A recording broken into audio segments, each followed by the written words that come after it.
সংসদ অধিবেশন যেদিন থেকে বসা শুরু হয়েছে সেদিন থেকেই তিনি তুচ্ছ তাচ্ছিল্য করে সবাইকে বক্তব্য। উনি নিজেকে কি মনে করেন আমি বুঝতে পারি না।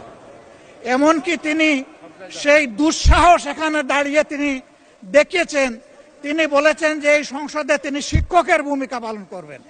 আমরা তার ছাত্র হওয়ার জন্য এখানে আসি নাই। মাননীয়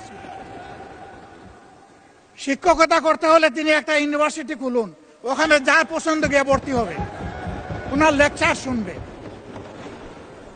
আজকে একই বক্তব্যে দুইবার উনি অ্যাটাক করে ফেললেন। আমার সঙ্গীরা তো মনে করে, আমি নিজেও মনে করি যে এইটা কালচারাল না, এইটা পার্লামেন্টারিয়ান ফ্যাসিজম।